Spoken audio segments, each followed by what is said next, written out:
아침에 일어나면 이런 생각이 듭니다. 오늘도 별일 없는 평범한 하루겠지. 새벽 기도 마치고 아침 먹고 교회 가고 신방하고 저녁 먹고 자고 그냥 그런 하루. 특별한 일도 극적인 사건도 없는 그저 그런 하루. 그런데 3년 전 어느 화요일 저는 깨달았습니다. 그날도 평범한 하루였습니다. 점심때 교회 근처 국밥집에 갔습니다. 8,000원짜리 돼지국밥 단골집. 저는 자리에 앉아 국밥을 주문했습니다. 그때 옆자리에 70대쯤 되어 보이는 할머니 한 분이 들어오셨습니다. 낡은 점퍼를 입으신 할머니. 자리에 앉으셨습니다. 사장님이 물으셨습니다. 할머니, 뭐 드릴까요? 할머니가 작은 목소리로 말씀하셨습니다. 국물만 주세요. 사장님이 의아해 하셨습니다. 국물만요? 국밥 드세요, 할머니. 아니에요, 국물만 주세요. 얼마요? 국밥이 8,000원인데 국물만은. 그때 할머니가 가방에서 낡은 지갑을 꺼내셨습니다. 지갑을 여는데 제 눈에 들어왔습니다. 1,000원짜리 지폐 5장. 할머니가 조용히 말씀하셨습니다. 이것밖에 없어서요. 국물만 주세요. 그 순간 제 가슴이 철렁했습니다. 지갑 안에 5,000원. 그리고 이것밖에 없어서요라는 말. 저는 조용히 일어나 카운터로 갔습니다. 사장님, 제 국밥값이랑 저기 할머니 국밥값도 같이 계산할게요. 사장님이 제 눈을 보시더니 고개를 끄덕이셨습니다. 저는 16,000원을 내고 조용히 나왔습니다. 나중에 사장님께 들은 이야기입니다. 할머니가 다 드시고 계산하러 가셨을 때 사장님이 말씀하셨답니다. 할머니, 아까 옆자리에 계셨던 손님이 계산하고 가셨어요. 할머니가 놀라서 물으셨답니다. 그 젊은 분이요? 왜요? 그냥 하고 가셨어요. 할머니가 눈시울을 붉히시며 말씀하셨답니다. 세상에, 하나님이 보내신 천사 같아요. 그날 저녁 집에 돌아와 기도하는데 하나님께서 속삭이셨습니다. 오늘 내가 나의 축복의 통로였다. 평범한 점심시간이 거룩한 순간이 되었고 내 작은 배려가 한 할머니의 하루를 바꾸었다. 그때 깨달았습니다. 축복의 통로는 거창한 것이 아니라는 것을. 그냥 오늘, 지금, 이 순간 내 눈앞에 있는 작은 필요를 보고 응답하는 것. 그게 바로 축복의 통로로 살아가는 하루라는 것을. 여러분, 혹시 이런 경험 있으시지 않습니까? 길을 가다가 누군가 어려워하는 모습을 보는데 그냥 지나친 적? 마음 한편으로는 도와줘야 하는데라고 생각하면서도 발걸음은 그냥 앞으로 향한 적? 저도 있습니다. 솔직히 많이 있습니다. 그런데 축복의 통로로 사는 비밀이 바로 이것입니다. 눈앞에 작은 필요를 보는 것. 성경은 이렇게 말씀합니다. 내 이웃을 내 자신과 같이 사랑하라. 마태복음 22장 39절. 이 말씀의 핵심은 무엇일까요? 먼 곳에 있는 누군가가 아닙니다. 바로 내 눈앞에, 내 옆에 있는 이웃입니다. 예수님 당시 바리새인들은 성전에서 하나님께 거룩한 제사를 드렸습니다. 큰 헌금을 했고 긴 기도를 했습니다. 하지만 정작 길에서 쓰러진 사람을 보면 그냥 지나쳤습니다. 예루살렘에서 여리고로 가는 길에 강도 만난 사람이 있었습니다. 제사장도 지나갔고 레위인도 지나갔습니다. 그런데 사마리아 사람이 멈췄습니다. 그가 특별한 사람이었을까요? 아닙니다. 그냥 눈앞의 필요를 본 것입니다. 부산에 사시는 김미경 권사님 이야기입니다. 권사님은 매일 아침 시장에 장을 보러 가십니다. 어느 월요일 아침이었습니다. 시장 입구에서 한 할머니가 무거운 장바구니를 들고 계단을 내려가려고 하셨습니다. 계단이 가팔랐습니다. 할머니가 난간을 잡고 조심조심 내려가셨습니다. 김 권사님이 그 모습을 보셨습니다. 저분 혼자 내려가시다가 넘어지시면 어떡하지? 그 순간 마음속에 두 가지 생각이 들었답니다. 도와드려야지, 그리고 나도 바쁜데. 김 권사님은 잠깐 망설이셨습니다. 하지만 발걸음을 할머니께로 향했습니다. 할머니, 제가 들어드릴게요. 아이고, 괜찮아요. 아니에요, 제가 도와드릴게요. 김 권사님이 장바구니를 들어드리고 함께 계단을 내려갔습니다. 3분이 걸렸습니다. 단 3분. 계단 아래 도착해서 할머니가 손을 꼭 잡으셨답니다. 고맙습니다. 하나님이 보내신 천사예요. 김 권사님이 말씀하셨습니다. 그 순간 마음이 너무 따뜻해졌다고. 3분의 도움이 한 할머니에게는 큰 축복이 되었고 자신에게도 기쁨이 되었다고. 사랑하는 성도님들, 축복의 통로는 멀리 있지 않습니다. 바로 내 눈앞에 있습니다. 오늘 하루를 살아가면서 잠깐만 주변을 보십시오. 엘리베이터에서 짐 든 사람, 마트에서 높은 곳 물건 꺼내려는 사람, 버스 정류장에서 힘들어 보이는 사람, 횡단보도 앞에서 망설이는 어린이. 그 작은 필요들이 보입니까? 그게 바로 여러분이 축복의 통로가 될 기회입니다. 함께 기도해 보시겠습니까? 하나님 아버지, 제 눈을 열어주셔서 감사합니다. 오늘 하루 제 주변에 있는 작은 필요들을 볼 수 있게 하여 주시옵소서. 바쁘다는 핑계로 귀찮다는 이유로 지나치지 않게 하시고 잠시 멈춰서서 주변을 볼 수 있는 여유를 주시옵소서. 제 이웃의 필요가 제 눈에 보이게 하시고 그 필요를 채워줄 수 있는 작은 용기를 주시옵소서. 오늘 하루 제가 누군가에게 축복의 통로가 되게 하여 주시옵소서. 예수님의 이름으로 기도합니다. 아멘. 이 기도로 오늘 아침을 시작해 보십시오. 그러면 분명히 보이기 시작할 것입니다. 그런데 여러분, 필요를 보는 것만으로는 부족합니다. 우리가 흔히 하는 말이 있습니다. 나중에 해야지. 다음에 기회 되면. 언젠가는. 그런데 그 나중에가 오지 않는 경우가 너무 많습니다. 성경은 이렇게 말씀합니다. 내 손이 선을 베풀 힘이 있거든 마땅히 받을 자에게 베풀기를 아끼지 말며 내게 있거든 이웃에게 이르기를 갔다가 다시 오라 내일 주겠노라 하지 말라. 잠언 3장 27절 28절. 내일 주겠노라 하지 말라. 지금 줄 수 있으면 지금 주라는 말씀입니다. 왜 그럴까요? 오늘이 마지막 기회일 수 있기 때문입니다. 서울에서 택시 기사로 일하시는 이정수 집사님 이야기입니다. 이 집사님은 20년째 택시를 운전하고 계십니다. 어느 금요일 저녁이었습니다. 한 젊은 남자 손님이 택시에 탔습니다. 목적지는 한강 다리. 차 안에서 그 남자는 아무 말도 하지 않았습니다. 그런데 이 집사님이 백미러로 보니 그 남자가 계속 눈물을 흘리고 있었습니다. 이 집사님 마음에 이상한 느낌이 들었습니다. 뭔가 잘못되었다. 한강 다리에 도착했습니다. 남자가 요금을 내고 내리려고 했습니다. 이 집사님이 순간적으로 말했습니다. 손님, 혹시 힘드신 일 있으세요? 남자가 놀라서 이 집사님을 봤습니다. 괜찮으세요? 제가 커피라도 한 잔 사드릴까요? 남자가 고개를 저었습니다. 괜찮습니다. 그리고 내리려고 했습니다. 이 집사님이 다시 말했습니다. 손님, 저도 힘든 시절이 있었습니다. 혼자 견디기 너무 힘들었어요. 10분만 이야기 나눠요. 남자가 잠시 망설이더니 다시 앉았습니다. 그리고 이야기를 시작했습니다.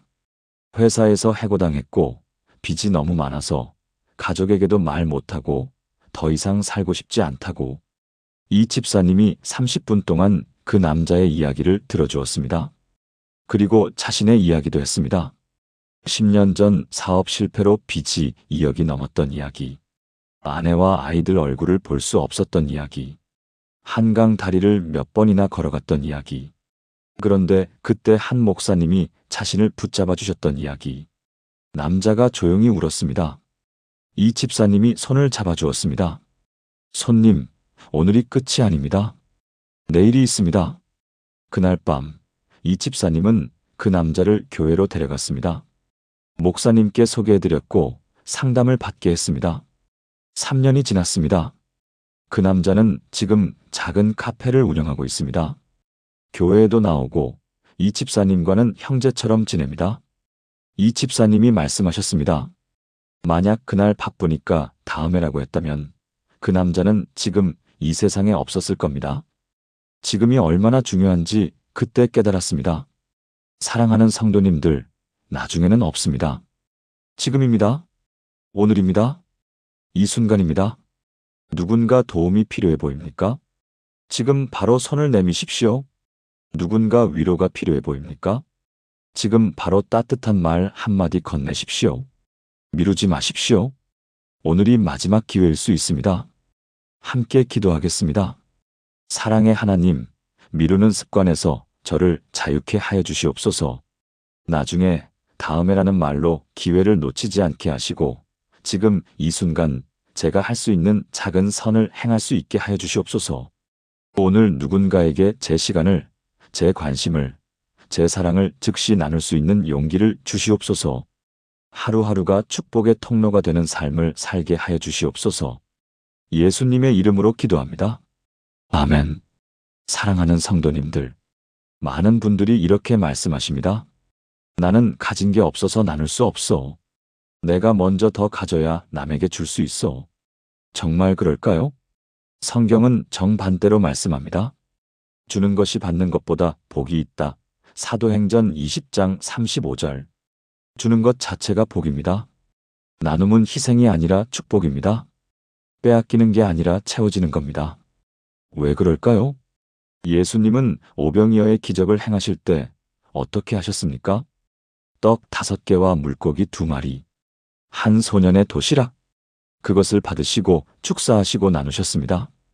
그런데 나누면 나눌수록 더 많아졌습니다. 5,000명이 먹고도 12광주리가 남았습니다. 이게 하나님 나라의 원리입니다. 나누면 줄어드는 게 아니라 더 풍성해집니다. 대구에 사시는 박순희 권사님 이야기를 나눠드리겠습니다. 박 권사님은 혼자 사십니다. 남편은 10년 전에 하나님 나라로 가셨고 자녀들은 모두 타지에서 살고 있습니다. 국민연금으로 한 달에 50만 원을 받으십니다. 많지 않은 돈입니다. 월세 20만 원 내고 공과금 내고 식비 쓰면 거의 남지 않습니다. 그런데 박 권사님은 5년 전부터 매달 10만 원을 교회에 헌금하십니다. 처음에는 주변에서 말렸습니다. 권사님, 그러시면 어떻게 사세요? 그 돈으로 권사님이 좀 더 드시고 몸 챙기세요. 하지만 박 권사님은 웃으시며 말씀하셨습니다. 내가 받은 50만 원의 10분의 1은 하나님 것이에요. 40만 원으로도 충분히 살 수 있어요. 그런데 신기한 일이 일어났습니다. 헌금을 시작한 후부터 여기저기서 도움이 오기 시작했습니다. 교회 집사님이 반찬을 갖다 주셨습니다. 이웃 권사님이 옷을 갖다 주셨습니다. 마트에서 장을 보는데 세일 품목이 늘 눈에 띄었습니다. 병원비가 걱정되었는데 정부 지원금이 나왔습니다. 박 권사님이 계산해보니 신기했습니다. 40만 원으로 살아야 하는데 매달 남는 돈이 있었습니다. 어떻게 그럴 수 있을까요? 박 권사님은 이렇게 고백하셨습니다. 하나님이 채워주시는 거예요. 제가 드리면 하나님이 더 많이 주세요. 그런데 더 놀라운 일이 있었습니다. 3년 전 어느 겨울이었습니다. 박 권사님 집 앞에 노숙자 한 분이 계셨습니다. 추운 날씨에 떨고 계셨습니다. 박 권사님이 집에서 따뜻한 국 한 그릇을 끓여서 갖다 드렸습니다. 드세요. 노숙자가 눈물을 흘리며 받았습니다. 그 다음 날도 박 권사님은 국을 끓여드렸습니다. 한 달이 지났습니다. 그 노숙자가 어느 날 갑자기 사라졌습니다. 박 권사님은 걱정하셨습니다. 어디 가신 걸까? 괜찮으신 걸까? 6개월이 지난 어느 날, 교회 예배를 마치고 나오는데 한 남자가 박 권사님께 다가왔습니다. 깔끔한 정장 차림의 50대 남자. 권사님, 저 기억하세요? 박 권사님이 고개를 갸우뚱하셨습니다. 저, 겨울에 권사님 집 앞에 있었던 사람입니다. 그 노숙자였습니다. 남자가 말했습니다. 권사님께서 한 달 동안 밥을 주시면서 계속 말씀하셨잖아요. 하나님이 사랑하신다고. 그 말씀 때문에 다시 일어설 수 있었습니다. 쉼터에 가서 도움을 받았고 일자리를 구했습니다. 지금은 작은 회사에 다니고 있습니다. 남자가 봉투 하나를 내밀었습니다. 이건 그때 받은 밥값입니다. 받아주세요. 박 권사님이 손을 저으셨습니다. 아니에요. 그냥 제가 드리고 싶어서 드린 거예요. 하지만 남자는 울먹이며 말했습니다. 권사님, 받아주세요. 제가 다시 사람이 된 느낌이 들도록 해주세요. 박 권사님이 봉투를 받으셨습니다. 집에 와서 열어보니 50만 원이 들어 있었습니다. 박 권사님이 눈물을 흘리며 기도하셨습니다. 하나님, 제가 준 게 아니라 제가 더 받았습니다. 감사합니다. 사랑하는 성도님들, 나눔은 손해가 아닙니다. 나눔은 축복입니다. 여러분이 작은 것을 나눌 때 하나님은 더 큰 것으로 채워주십니다. 돈으로 채워주실 수도 있고, 관계로 채워주실 수도 있고, 기쁨으로 채워주실 수도 있습니다. 무엇보다 나누는 그 순간 여러분의 마음이 채워집니다. 함께 기도하겠습니다. 전능하신 하나님, 나눔의 축복을 깨닫게 하여 주셔서 감사합니다. 제가 가진 것이 적다고 생각했는데 나눌 수 있는 것이 이렇게 많다는 것을 알게 하여 주시옵소서. 제 시간, 제 관심, 제 작은 물질이 누군가에게 큰 축복이 될 수 있음을 믿습니다. 나눌 때 줄어드는 것이 아니라 더 풍성해짐을 경험하게 하여 주시옵소서. 오늘부터 나눔의 기쁨을 누리며 살아가게 하여 주시옵소서. 예수님의 이름으로 기도합니다. 아멘. 그런데 한 가지 더 중요한 것이 있습니다. 우리는 흔히 이렇게 말합니다. 기도하겠습니다. 힘내세요. 괜찮을 거예요. 물론 좋은 말입니다. 하지만 때로는 말보다 행동이 더 큰 위로가 됩니다. 성경은 이렇게 말씀합니다. 자녀들아, 우리가 말과 혀로만 사랑하지 말고 행함과 진실함으로 하자. 요한일서 3장 18절. 말로만 사랑하지 말고 행함으로 사랑하라는 말씀입니다. 예수님도 그렇게 사셨습니다. 사랑한다 말씀만 하신 게 아니라 직접 병든 자를 고치시고 배고픈 자를 먹이시고 외로운 자와 함께 하셨습니다. 십자가에 달려 죽으심으로 사랑을 보여주셨습니다. 행동으로 보여주신 겁니다. 인천에 사시는 최영란 집사님 이야기입니다. 최 집사님은 간호사로 일하고 계십니다. 병원에서 낮 근무를 하고 저녁에는 집에서 쉬십니다. 2년 전 여름이었습니다. 최 집사님이 사시는 아파트 옆집에 젊은 부부가 이사를 왔습니다. 남편은 회사원, 아내는 임신 8개월. 처음에는 인사만 하고 지냈습니다. 그런데 어느 날 밤 복도에서 이상한 소리가 들렸습니다. 여자가 우는 소리. 최 집사님이 문을 열고 나가보니 옆집 아내가 복도에 주저앉아 울고 있었습니다. 무슨 일이세요? 아내가 떨리는 목소리로 말했습니다. 양수가 터진 것 같아요. 그런데 남편은 야근 중이고 전화도 안 받고. 최 집사님이 즉시 판단했습니다. 지금 병원 가야 해요. 제가 모셔다 드릴게요. 하지만 괜찮아요. 빨리 가요. 최 집사님이 옆집 아내를 부축해서 차에 태웠습니다. 병원까지 20분. 응급실에 도착했고 의사가 바로 진료했습니다. 지금 바로 분만실로 가야 합니다. 아내가 불안한 눈으로 최 집사님을 봤습니다. 집사님, 죄송하지만 남편 올 때까지 함께 있어 주실 수 있을까요? 최 집사님은 망설임 없이 대답했습니다. 당연하죠. 제가 옆에 있을게요. 분만실로 들어갔습니다. 최 집사님은 간호사라서 산모를 도울 수 있었습니다. 손을 잡아주고 호흡을 가르쳐주고 격려해 주었습니다. 잘하고 계세요. 조금만 더 힘내세요. 거의 다 왔어요. 아기가 곧 나올 거예요. 1시간이 지났습니다. 남편이 급하게 병원에 도착했습니다. 하지만 이미 출산이 진행 중이었습니다. 최 집사님이 분만실 밖에서 남편을 안심시켰습니다. 괜찮아요.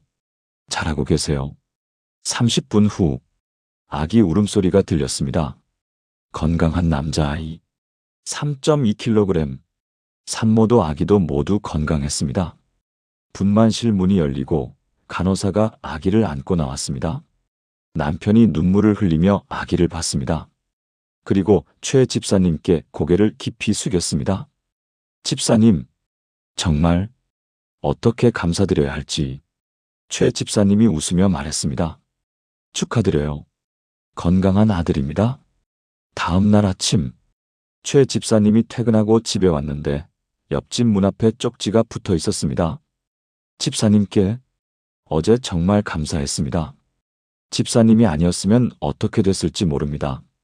평생 잊지 못할 은혜입니다. 옆집 부부. 최 집사님이 그 쪽지를 보며 생각했습니다. 내가 특별한 걸 한 게 아니라 그냥 당연한 걸 했을 뿐인데. 3주 후, 산후조리원에서 돌아온 옆집 부부가 최 집사님을 찾아왔습니다. 아기를 안고, 집사님, 이 아이 이름이 은혜예요. 최 집사님의 은혜를 잊지 않기 위해서 지은 이름이에요. 최 집사님이 놀랐습니다. 아니에요. 제가 뭘? 남편이 말했습니다. 저희는 교회 안 다니는 사람들이에요. 하나님도 잘 몰라요. 그런데 그날 집사님을 보면서 생각했어요. 진짜 사랑이 뭔지, 진짜 믿음이 뭔지. 말로만 사랑한다, 기도한다 하는 게 아니라 행동으로 보여주는 거더라고요. 집사님이 그날 밤 저희에게 예수님을 보여주셨어요. 아내도 눈물을 흘리며 말했습니다. 집사님, 저희 교회 다녀도 될까요? 집사님 교회로요. 그날 이후 옆집 부부는 최 집사님 교회에 나오기 시작했습니다. 6개월 후 둘 다 세례를 받았습니다. 지금은 열심히 신앙생활을 하고 있습니다. 최 집사님이 고백하셨습니다. 저는 그냥 해야 할 일을 했을 뿐이에요. 그런데 하나님은 그 작은 행동을 통해 한 가정을 구원하셨어요. 말보다 행동이 얼마나 중요한지 그때 깨달았습니다. 사랑하는 성도님들, 우리는 때로 말을 너무 많이 합니다. 힘내세요. 100번 말하는 것보다 한 번 옆에 앉아주는 게 더 큰 위로입니다. 기도하겠습니다 말하는 것보다 실제로 필요한 도움을 주는 게 더 큰 축복입니다. 오늘 누군가를 위해 무엇을 하시겠습니까? 말이 아니라 행동으로. 그 작은 행동이 누군가의 인생을 바꿀 수 있습니다. 그 작은 행동이 누군가에게 예수님을 보여줄 수 있습니다. 여러분이 바로 그 축복의 통로입니다. 함께 기도하겠습니다. 사랑의 주님, 말보다 행동으로 사랑을 보여주신 예수님을 본받게 하여 주시옵소서. 제 입술의 고백이 제 삶의 행동으로 이어지게 하시고 누군가 어려움을 겪을 때 말로만 위로하지 않고 실제적인 도움을 줄 수 있게 하여 주시옵소서. 제 시간을, 제 몸을, 제 마음을 사용하여 이웃을 섬기게 하시고 그 작은 행동을 통해 예수님의 사랑이 흘러가게 하여 주시옵소서. 오늘 하루 행동하는 믿음으로 살아가게 하여 주시옵소서. 예수님의 이름으로 기도합니다. 아멘. 사랑하는 성도님들, 지금까지 나눈 모든 것의 핵심이 무엇일까요? 우리가 무언가를 하려고 애쓰는 게 아닙니다. 하나님과 동행하면 하나님이 우리를 사용하십니다. 성경은 이렇게 말씀합니다. 너희는 먼저 그의 나라와 그의 의를 구하라 그리하면 이 모든 것을 너희에게 더하시리라. 마태복음 6장 33절. 먼저 하나님 나라를 구하라. 그러면 모든 것이 더해진다. 이게 핵심입니다. 우리가 축복의 통로가 되려고 애쓰는 게 아니라 하나님과 동행하다 보면 자연스럽게 축복의 통로가 되는 겁니다. 어떻게 하나님과 동행할 수 있을까요? 아침에 눈을 뜰 때 하나님께 먼저 기도하는 것입니다. 하나님, 오늘 하루도 주관하여 주시옵소서. 오늘 제가 만날 사람들, 제가 갈 곳, 제가 할 일들을 인도하여 주시옵소서. 이 짧은 기도가 하루를 완전히 바꿉니다. 전주에 사시는 김철수 장로님 이야기입니다. 68세이신 김 장로님은 40년 동안 중학교 교사로 일하셨습니다. 5년 전 정년 퇴직을 하셨습니다. 처음에는 뭘 해야 할지 막막하셨습니다. 교사 생활이 전부였는데 갑자기 할 일이 없어졌습니다. 아침에 일어나도 갈 곳이 없었습니다. 우울했습니다. 내 인생이 이제 끝난 건가? 나는 이제 쓸모없는 사람인가? 그런 생각이 들었습니다. 어느 날 새벽 김 장로님이 기도하는데 하나님께서 말씀하셨습니다. 너의 퇴직은 끝이 아니라 새로운 시작이다. 내가 너를 40년 동안 준비시킨 이유가 있다. 이제 내가 인도하는 대로 따라오너라. 김 장로님이 대답했습니다. 하나님, 어디로 가야 합니까? 무엇을 해야 합니까? 하나님이 말씀하셨습니다. 내 눈을 열고 보라. 내가 보여줄 것이다. 그날부터 김 장로님은 매일 아침 이렇게 기도하기 시작했습니다. 하나님, 오늘 저를 어디로 보내시겠습니까? 오늘 누구를 만나게 하시겠습니까? 제 하루를 주관하여 주시옵소서. 그리고 하루를 살았습니다. 특별한 계획 없이 그냥 하나님이 인도하시는 대로. 첫 번째 주 월요일. 아침 산책을 하는데 공원 벤치에 할머니 한 분이 우시고 계셨습니다. 평소 같으면 그냥 지나쳤을 겁니다. 하지만 그날은 발걸음이 멈춰졌습니다. 하나님, 저분께 가야 합니까? 마음속에 그렇다는 응답이 왔습니다. 김 장로님이 할머니께 다가갔습니다. 할머니, 괜찮으세요? 할머니가 눈물을 닦으며 말씀하셨습니다. 아침에 남편 산소에 다녀왔어요. 너무 보고 싶어서. 김 장로님이 옆에 앉았습니다. 말씀해 보세요. 할머니는 30분 동안 이야기하셨습니다. 50년을 함께 산 남편. 2년 전에 세상을 떠나셨고 너무 외롭다고. 자식들은 바쁘다고 전화도 잘 안 하고 혼자 사는 게 너무 힘들다고. 김 장로님이 할머니 손을 잡아드렸습니다. 할머니, 제가 할머니를 위해 기도해드려도 될까요? 할머니가 고개를 끄덕이셨습니다. 김 장로님이 공원 벤치에서 할머니를 위해 기도했습니다. 하나님 아버지, 이 할머니의 외로움을 아시고 위로하여 주시옵소서. 기도를 마치고 나니 할머니가 눈물을 흘리며 말씀하셨습니다. 고맙습니다. 하나님이 선생님을 보내신 것 같아요. 김 장로님이 물었습니다. 할머니, 교회 다니세요? 옛날에는 다녔는데 남편 돌아가시고는 안 나가요. 다시 나가시는 게 어때요? 제가 모셔다 드릴게요. 그 주 일요일부터 할머니는 교회에 나오기 시작했습니다. 김 장로님이 모셔다 드렸습니다. 두 번째 주 수요일. 김 장로님이 마트에서 장을 보는데 젊은 남자가 라면만 잔뜩 사고 있었습니다. 20대 초반으로 보이는 청년. 김 장로님이 마음에 느낌이 왔습니다. 저 청년에게 말을 걸어라. 김 장로님이 다가갔습니다. 학생, 혼자 사세요? 청년이 놀라서 봤습니다. 네. 고시원에서? 밥은 잘 챙겨 먹어요? 라면이 편해서요. 김 장로님이 청년에게 물었습니다. 점심 먹었어요?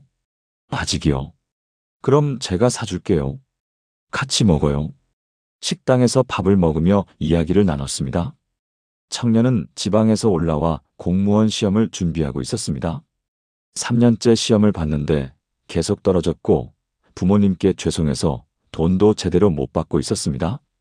하루에 한 끼만 먹고 나머지는 라면으로 때우고 있었습니다. 김 장로님이 말씀하셨습니다. 앞으로 일주일에 2번, 수요일하고 토요일에 우리 집에 와요. 제대로 된 밥 먹어요. 청년이 손사래를 쳤습니다. 아니에요, 괜찮습니다. 괜찮은 게 아니에요. 밥 제대로 안 먹으면 공부도 안 돼요. 우리 집에 와요. 사모님이 잘해주실 거예요. 그날부터 청년은 일주일에 2번 김 장로님 댁에서 저녁을 먹었습니다. 김 장로님 사모님이 정성껏 음식을 준비해 주셨습니다. 밥을 먹으며 김 장로님은 청년을 격려했습니다. 공부하는 방법도 알려주시고 인생 이야기도 들려주셨습니다. 6개월이 지났습니다. 청년이 공무원 시험에 합격했습니다. 김 장로님께 전화가 왔습니다. 장로님, 붙었어요. 제가 붙었어요. 청년이 울면서 말했습니다. 장로님이 아니었으면 진작 포기했을 거예요. 장로님 덕분에 버틸 수 있었어요. 김 장로님이 말씀하셨습니다. 내가 한 게 아니라 하나님이 하신 거야. 하나님이 너를 사랑하셔서 나를 보내신 거야. 청년이 물었습니다. 장로님, 저도 교회 다녀도 될까요? 지금 그 청년은 김 장로님 교회에서 청년부 회장으로 섬기고 있습니다. 김 장로님은 이렇게 5년을 살아오셨습니다. 매일 아침 하나님께 기도하고 하나님이 인도하시는 대로 살았습니다. 지금까지 만난 사람이 50명이 넘습니다. 그중 15명이 교회에 나오고 있습니다. 김 장로님이 고백하셨습니다. 저는 아무것도 계획하지 않았어요. 그냥 하나님께 맡기고 하나님이 인도하시는 대로 따라갔을 뿐이에요. 그런데 하나님이 저를 축복의 통로로 사용하셨어요. 퇴직 후 5년이 제 인생에서 가장 보람된 시간이에요. 사랑하는 성도님들, 이것이 핵심입니다. 우리가 무언가를 하려고 애쓰는 게 아닙니다. 하나님과 동행하면 하나님이 우리를 사용하십니다. 오늘 아침 눈을 뜨면서 기도하십시오. 하나님, 오늘 제 하루를 주관하여 주시옵소서. 그리고 하루를 살아가십시오. 하나님이 인도하시는 대로. 그러면 여러분도 경험하게 될 것입니다. 평범한 하루가 기적이 되는 것을, 여러분이 축복의 통로가 되는 것을. 함께 기도하겠습니다. 전능하신 하나님 아버지, 오늘도 저와 함께 동행하여 주시옵소서. 제 계획이 아니라 주님의 계획대로, 제 뜻이 아니라 주님의 뜻대로 이 하루를 살아가게 하여 주시옵소서. 아침에 눈을 뜰 때 주님께 먼저 기도하는 습관을 주시고 하루 종일 주님과 대화하며 걷는 삶을 살게 하여 주시옵소서. 제가 만날 사람들을 주님이 예비하시고 제가 할 일들을 주님이 인도하시며 제가 가는 모든 곳에서 주님의 영광이 드러나게 하여 주시옵소서. 저를 축복의 통로로 사용하여 주시옵소서. 예수님의 이름으로 기도합니다. 아멘. 사랑하는 성도님들, 지금까지 나눈 말씀을 하나의 기도로 드리겠습니다. 함께 기도하시겠습니까? 사랑과 은혜의 하나님 아버지, 오늘 주신 이 귀한 말씀을 감사드립니다. 눈앞에 작은 필요를 볼 수 있는 눈을 주시고 지금 바로 응답할 수 있는 용기를 주시며 나눔의 기쁨을 경험하게 하시고 말보다 행동으로 사랑을 보여주게 하시며 하루하루 주님과 동행하는 삶을 살게 하심을 감사합니다. 저는 고백합니다. 제 하루가 평범한 것 같지만 주님께서 거룩하게 사용하시는 통로임을 믿습니다. 제 작은 배려가 누군가에게 큰 축복이 될 수 있음을 믿습니다. 제가 나누는 것이 손해가 아니라 더 큰 축복으로 돌아옴을 믿습니다. 오늘부터 저와 제 가족이 축복의 통로로 살아가게 하여 주시옵소서. 아침마다 주님께 하루를 맡기고 저녁마다 주님께 감사하며 매 순간 주님과 동행하는 삶을 살게 하여 주시옵소서. 제 눈으로 이웃의 필요를 보게 하시고 제 손으로 도움을 주게 하시며 제 입으로 위로를 전하게 하시고 제 발로 누군가에게 달려가게 하여 주시옵소서. 작은 일에 충성하는 자가 큰 일에도 충성함을 기억하며 오늘 제 눈앞에 있는 작은 기회를 소중히 여기겠습니다. 이 모든 것이 제 능력이 아니라 주님의 은혜이심을 고백하며 모든 영광을 주님께 돌립니다. 살아계신 예수 그리스도의 이름으로 기도합니다. 아멘. 사랑하는 성도님들, 오늘 우리가 나눈 내용을 기억하십니까? 눈앞에 작은 필요를 보고 지금 바로 응답하며 나눔의 기쁨을 경험하고 말보다 행동으로 보여주며 하나님과 동행하는 하루를 사는 것. 이것만 기억하고 실천하면 여러분의 평범한 하루가 축복의 통로가 됩니다. 어렵지 않습니다. 거창하지 않습니다. 특별한 능력이 필요한 것도 아닙니다. 그냥 오늘, 지금, 이 순간부터 시작하면 됩니다. 아침 산책길에서 만나는 이웃에게 먼저 인사하는 것. 아파트 경비원에게 수고하세요 말하는 것. 마트 계산대 직원에게 감사합니다 전하는 것. 이웃에게 김치나 반찬 조금 나눠주는 것. 교회 새신자에게 먼저 다가가 악수하는 것. 혼자 사시는 옆집 이웃 안부 물어보는 것. 자녀들에게 격려의 전화 한 통 하는 것. 저녁에 가족에게 안아주고 사랑한다 말하는 것. 이 모든 작은 것들이 축복의 통로입니다. 국밥집 할머니를 도왔던 제 이야기를 기억하십니까? 16,000원. 큰 돈이 아니었습니다. 하지만 한 할머니에게는 하루가 바뀌는 축복이었습니다. 그리고 저에게는 하나님의 음성을 듣는 순간이었습니다. 여러분도 오늘 그런 순간을 경험하시게 될 것입니다. 작은 배려가 누군가에게 큰 축복이 되는 순간, 평범한 하루가 거룩한 시간이 되는 순간, 여러분이 하나님의 손과 발이 되는 순간, 이 영상이 도움이 되셨다면 좋아요 버튼을 눌러주시고 댓글로 여러분의 이야기를 나눠주세요. 여러분은 어떤 순간에 축복의 통로가 되셨나요? 그 경험을 나눠주시면 서로에게 큰 격려가 될 것입니다. 그리고 이 영상을 주변 분들과 함께 나눠주세요. 더 많은 사람들이 축복의 통로로 살아갈 수 있도록. 사랑하는 성도님들, 오늘 하루도 하나님의 축복이 여러분과 함께 하시기를 기도합니다. 여러분의 하루가 누군가에게 축복이 되고 여러분 자신에게도 기쁨이 되기를 축원합니다. 내일 아침 눈을 뜨면 이렇게 기도하십시오. 하나님, 오늘도 저를 축복의 통로로 사용하여 주시옵소서. 그리고 하루를 살아가십시오. 하나님이 인도하시는 대로. 그러면 분명히 경험하게 될 것입니다. 평범한 하루가 기적이 되는 것을, 여러분이 축복의 통로가 되는 것을. 오늘도 여러분을 사랑하고 축복합니다. 하나님의 평강이 여러분과 함께 하시기를 기도합니다. 감사합니다.